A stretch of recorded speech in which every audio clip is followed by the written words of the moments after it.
Ғасырлар бұрын инктер жауынгерлерді өткір найзалар мен сойылдардың соққыларынан иіліп, тіпті ең жойқын физикалық шабуылдардан қорғайтын керемет сауыт киімдерін жасады. Бұл төзімді құрылымдар темірден немесе болаттан емес, әлде қайда жұмсақ нәрсе мақтадан жасалған. Бұл қалың тоқылған мақта қабаттары соққының энергиясын үлкен ауданға таратып, жауынгерлерді олардың қозғалғыштығын шектеместен қорғай алады. Бұл бір-біріне қарама-қайшы болып көрінетін ерекшеліктер беріктік пен икемділік, жұмсақтық пен төзімділік, көзге көрінбейтін дерлік мақта талшығының күрделі құрылысынан бастау алады. Бұл талшықтар мақта гүлінің тереңінде, тұқымның бетінде пайда бола бастайды. 16 мыңға жуық талшықтар бір тұқымды безендіреді.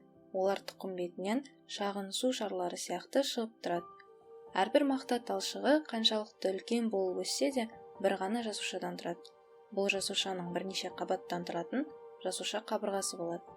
Бірнеше күннен кейін бастапқы жасуша қабырғасы деп аталатын бірінші қабаттың жақтары тығыздалып, жасуша өсуін бағыттап, талшықтың ұзаруына себеп болады. Талшық шамамен 16 күн бойына тез өседі. Содан кейін жасуша қабырғасын нығайту кезеңі басталады. Ол мұны көмірсу целлюлозасын көбірек жасау арқылы жүзеге асырады. Целлюлоза осы кезеңде жасуша қабырғасының 34%-ын құрайды және тез өседі.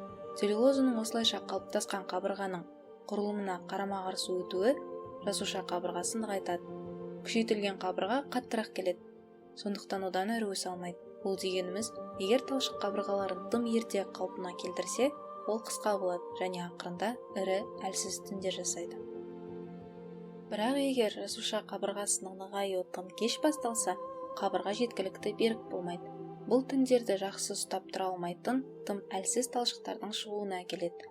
Дұрыс температура, суару, тыңайтқыштар, зиянкестермен күресу және жарығы сақталған идеалды өсіру жағдайында мақта талшығының ені небәрі 25 микрометр бола тұра, ұзындығы 3,6 сантиметрге дейін өсуі мүмкін. Қысқа жіңішке талшықтарға қарағанда, ұзын жіңішке талшықтар бір-бірін жақсы орап алады. Яғни ұзын жіңішке талшықтар түн құрамында жақсырақ ұстап тұратын берік жіптер жасайды. Осындай қасиеттерге ие мақтаның әртүрлі қолданысы бар.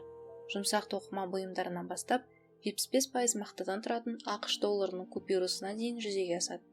Мақта талшығының өсуінің келесі шешуші кезеңі целлюлозаның көп мөлшерін екінші қабатқа тұндыру арқылы оның екінші жасуша қабырғасын қалыңдатуынан басталады. Целлюлоза талшық салмағының 90%-дан астамын құрайды. Неғұрлым көп целлюлоза жиналса, екінші қабат соғұрлым тығыз болады, және бұл соңғы талшықтың беріктігін анықтайды. Бұл кезең мысалы жеңсіз, жейде сияқты ұзаққа созылатын материалды әзірлеу үшін өте маңызды. Киімнің жылдар бойы жууға және тозуға төтеп беру қабілеті негізінен сол екінші жасуша қабырғасының тығыздығымен анықталады.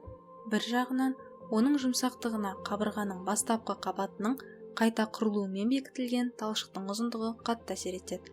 Ақырында шамамен 50 күннен кейін талшық толығымен өседі.